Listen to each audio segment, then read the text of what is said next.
Assalamualaikum warahmatullahi wabarakatuh.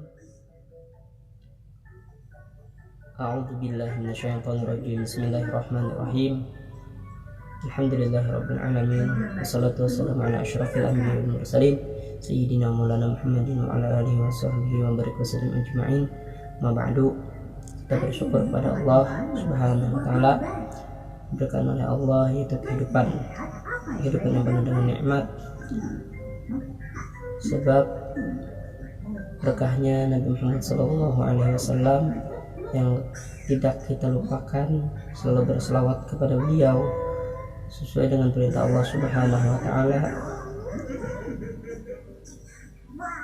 yang beliau contohkan dalam sebuah ayat, yaitu yang berbunyi innallaha wa malaikatahu yusholluna 'alan nabi ya ayyuhalladzina amanu shallu 'alaihi wa sallimu taslima. Insyaallah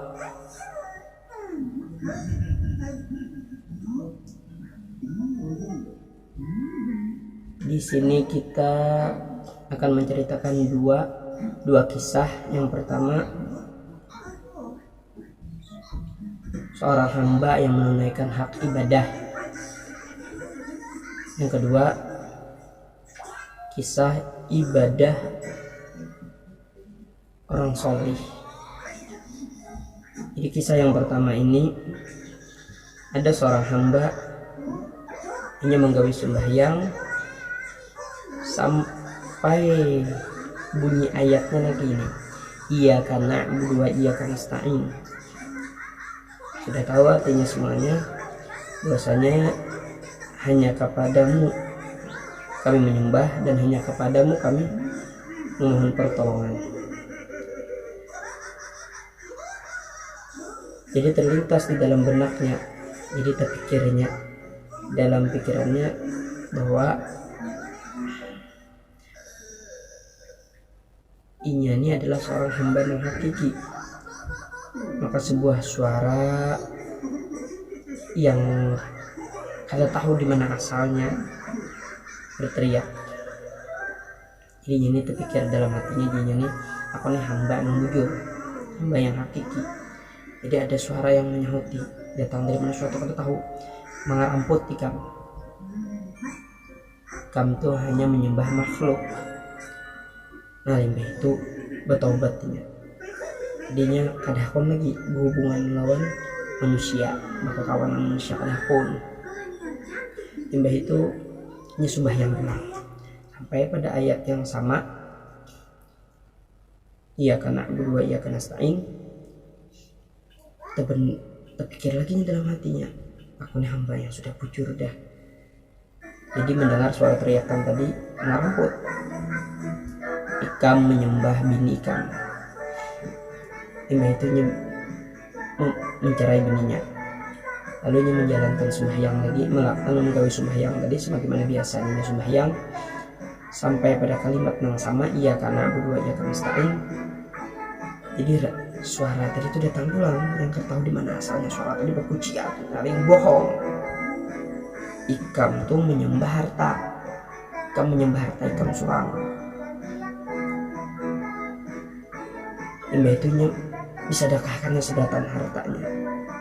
Kemudian sembahyang lagi sampai pada ayat yang sama, timbul lagi suara tadi berteriak, benar engkau memang ahli dalam beribadah, berarti bujur ibadah ikam itu. Jadi suara tadi, kayak itu tadi. Di dalam keyakinan gak ada kawa dicampur-campur dengan ciptaannya. Nah itu. Jadi cerita yang kedua, untuk kisah Isham bin Yusuf datang ke suatu majelis, dan majelisnya ini si Hatim al-Asam. Saat itu Hatim al-Asam ini hendak menutup majelisnya, artinya ampihan sudah berakhir itu. Namun ini bertakun, wahai Abu Abdurrahman, kata sholat ikam. Lalu Abu Abdurrahman Hatim al-Asam tadi menengokkan wajahnya kepada Isham bin Yusuf dan berpandai, apabila waktu sholat datang, aku siap-siap di sini. berwudu sidin lahir dan batin. Lalu aku sembahyang, bagaimana wudu batin ya? Betakun pulang si Isham Yusuf nih wudu lahir itu dalam basuh anggota dengan air ya. Adapun wudu batin membasuhnya dengan 7 hal. Yang pertama taubat, penyesalan, meninggalkan cinta dunia, pujian makhluk, jabatan, khianat, dan saling menghasut. Kemudian aku pergi ke masjid. Aku menegakkan anggota tubuh, maka aku melihat Ka'bah. Kemudian aku berdiri di antara kebutuhanku dan takutku. Jadi Allah melihatku di situ. Surga di samping kanan dan neraka di samping kiri. Sementara itu malaikat kematian ada di belakangku. Seolah-olah aku ini meletakkan telapak kakiku di atas syirat dan menyangka bahwa ini adalah salat terakhir yang aku gawi. Limbah itu aku berniat membaca takbir dengan baik, membaca Fatihah dengan tafakkur, ruku dan tawadhu. Kemudian sujud dengan doa sungguh-sungguh, kemudian tasyahud dengan penuh harap dan salam dengan ikhlas. Ini adalah sholatku selama 30 tahun. Jar Hatim al-Asam. Itu langsung bayangku ketika si Isham bin Yusuf tadi bertakun. Mendengar penjelasan itu, Isham bin Yusuf berpandar aja. Isham bin Yusuf ini berpandar langsung, ini hal yang kadang mampu dilakukan oleh orang lain selain pian. Di Isham bin Yusuf pun menangis dengan terseduh-seduh. Nah, dikira Sidin tadi ibadah Sidin itu paling uluh dengan orang lain. Sekalinya ibadah Sidin paling terbaik. Bahwasanya tadi ada namanya wudu tadi, wudu zahir, nah kayaknya sesuai dengan hukum fikih, wudu batin, dan itu apa-apa yang dijelaskan di dalam masalah tasawuf. Nah, dia menyangka Sidin di bawah mati, ini para malaikat di belakangku, surga di kanan dan neraka di kiriku. Seakan-akan ini sholat kehabisan dari Sidin.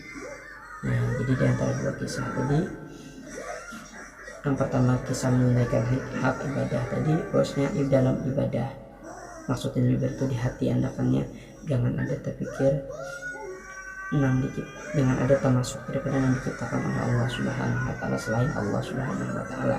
Kemudian ibadah orang soleh tadi naga itu wudunya aja 2, beda lawan kita, wudunya aja 2, wudu zahir lawan wudu batin. Nah, 5 itu Sidin masjid, kayak itu Sidin sholat Sidin tadi, dan Sidin merasa di kanan Sidin ini surga, di kiri Sidin neraka, dan seakan-akan malakal maut ada di belakang Sidin. Nah, jadi itu tadi penjelasan Hatim al-Asam ketika Isham bin Yusuf bertakun. Nah, jadi Hatim al-Asam tadi, Abu Abdurrahman tadi menjelaskan tentang kegiatan ibadah Sidin tadi. Nah, itulah dapat disimpulkan daripada judul tadi, ibadah orang yang solih. Ibadah orang yang solih, betapa beratnya untuk menjadi seorang hamba yang solih. Nah, mudah-mudahan kita di sini mendapat manfaat daripada 2 kisah tersebut. Jadi kita berharap Allah Subhanahu wa Ta'ala berikan kesehatan, umur yang panjang, diberikan keselamatan, diberikan kemudahan dalam segala urusan, diberikan kelapangan, diberikan kemampuan oleh Allah, serta ditolong oleh Allah Subhanahu wa Ta'ala. Harapan itu pun tidak hanya kita berharap untuk diri kita sendiri, kita berharap untuk anak, istri, keluarga, jiran, tetangga, kerabat, dan seluruh muslim dan muslimat seluruh dunia. Mudah-mudahan diselamatkan oleh Allah Subhanahu wa Ta'ala dari wabah penyakit virus corona ini dan segera berlalu. Assalamualaikum warahmatullahi wabarakatuh. Talal mental itu dunia akhirat.